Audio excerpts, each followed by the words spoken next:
As a solopreneur, you work alone, right?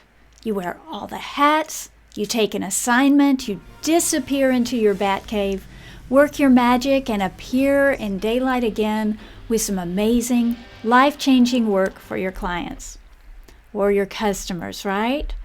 In one of my earlier projects, it was actually just like that, which reinforced this mindset in me.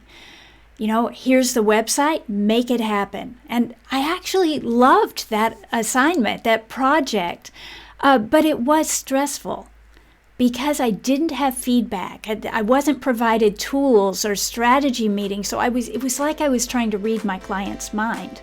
I really was flying blind. But the truth is, success can almost never be achieved alone. Because whether it's for a client or for your own business, when you're working alone, you kind of are flying blind. Welcome to the Solopreneur Life podcast. My name is Catherine Aragon. Today's episode is Solo But Never Alone. Take a moment now to subscribe to the podcast so you never miss a single episode. Now, I know I'm not the only one who falls into this trap of thinking, I work solo, so I have to do it all myself.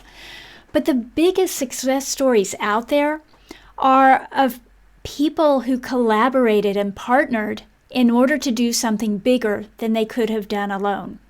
More than a decade ago, 4 solopreneurs teamed up to share their ideas, their strategies, and to encourage one another.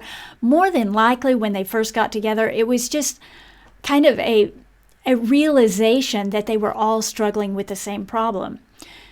What evolved, what came out of that meeting was the third tribe. In that meeting were Chris Brogan, copy bloggers Brian Clark, Darren Rouse of ProBlogger, and Sonia Simone. Here's how Darren Rouse describes it. If you were at Blog World Expo last year, this was back in 2010, you might have seen a panel that the 4 of us were on, where we began to explore the topic of our journey as online marketers trying to find our place between 2 groups of people who we didn't always feel quite at home with. Of course, these 2 groups don't really exist as groups. They're generalizations and are probably more 2 extremes of a spectrum we all find ourselves sometimes on. They are traditional internet marketers and social media cool crowd. He goes on to describe who they are. But he says, over the years, I felt like I've spent a little time in both groups. I've been to their conferences, tried their tactics and approaches, and attempted to fit in. I've also, at different times, swung too far in either camp and done and said things that I now regret. Brian and Sonia started blogging about these same themes last year, and the idea of a third tribe began to emerge as a term to describe those of us in the middle.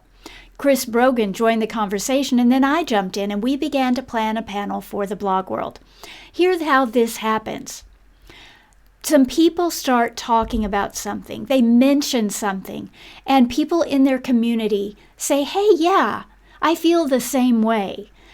Hey, there's some synchronicity here. We're all on the same page. Maybe we should get together and do something together.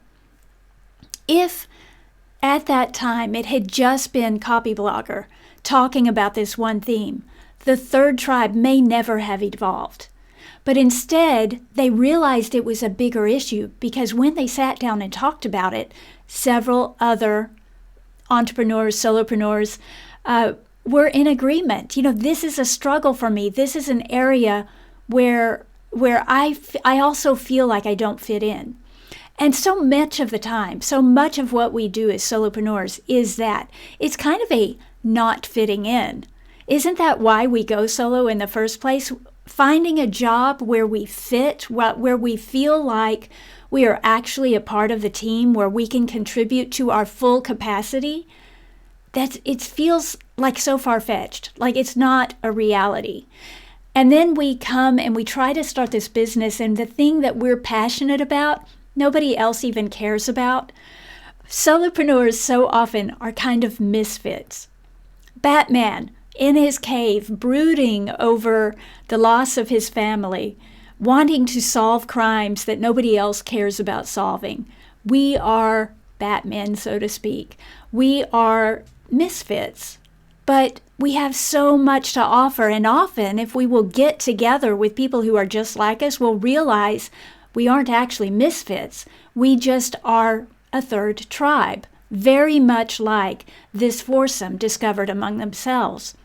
Recently, there was a similar joining of minds. Early, I guess it was about a year ago, Facebook had just been going off the charts, shutting down business accounts, blocking people. They were just going overboard on policing their community. And so Rich Schefren pulled together some other leaders who he knew were probably struggling with the same thing. And I actually struggled with this a little bit myself. It was a time when I wasn't paying close attention to my Facebook, but all of a sudden I noticed that when I shared a link from my website, it wouldn't publish. And it took me, at first I was just too busy to mess with it. I was like, okay, I'll get back to this later. But after a while, it was like, hey, what is going on? Even on Instagram, I couldn't like another page. And finally, I had to hire someone to get me access back because, Facebook, you can't actually talk with a person to solve a problem. So anytime you've got an issue, you're kind of at their mercy. Well, if your business depends on Facebook advertising, this is a problem. And it's one that Rich Schefren knew he wasn't the only one struggling with it. This is a bigger problem than the third tribe. So he called together a bunch of leaders. Now, some of these are not solopreneurs. Some of these are entrepreneurs. They have employees. They have a big business, and you've probably heard of most of them.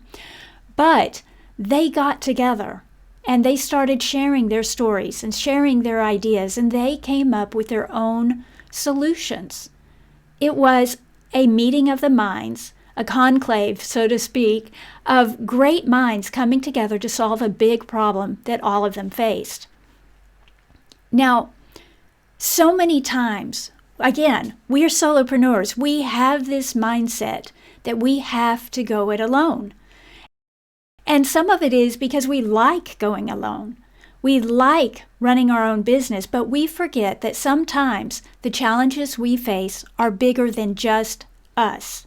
Sometimes the challenges we face are being faced by other solopreneurs, by our peers, by our friends, people who are struggling with the exact same thing, or in some cases, maybe they have struggled with it and they've already figured out how to solve it. So many times we are trying to do this journey alone, and it's such a mistake. We're cutting ourselves off from support, from inspiration, from strategies that could help us fast track our success. We really want to try to go it alone, but nothing could be worse for our business and for our peace of mind. The best ideas in reality come from collaboration, from objective input from other people who understand what you're doing, from partnerships and networking. I know some copywriters, several groups of copywriters, in fact, where they've decided rather than trying to go it alone, they partner and the two of them work together. I don't know how they split up the income. What the business model looks like on the other end, I don't know. But I know several teams of copywriters who are doing it that way. I know a team of creative writers. They write novels, but they team write them. One person writes the outline. The next person writes the draft, and the other person actually does the editing and the final review.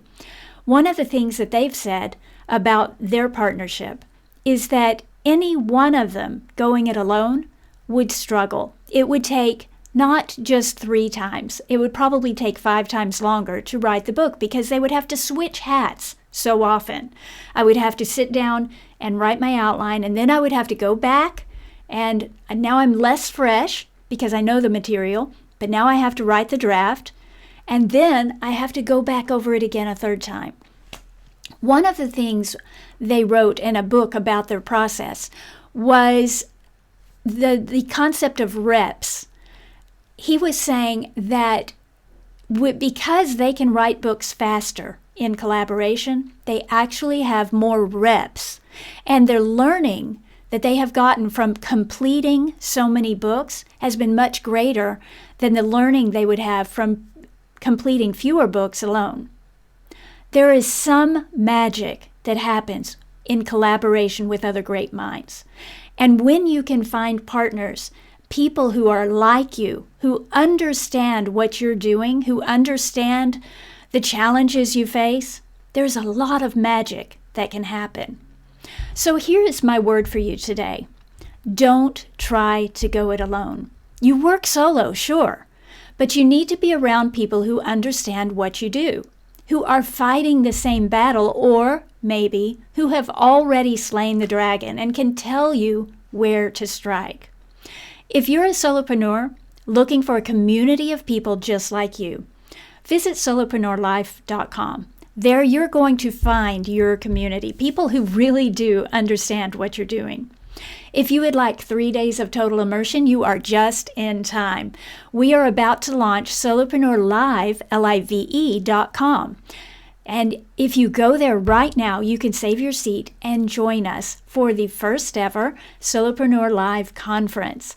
Now, this is for you, and this episode is not an ad, but I don't want you to miss this opportunity. So always remember, as a solopreneur, you may work solo, but you should never have to go it alone. And that's what this podcast is all about. We are here for you. We've got ideas, we've got things we can share, and that's the whole point. Together, we are stronger than we could ever be alone. So I'll see you next week, and in the meantime, stay awesome.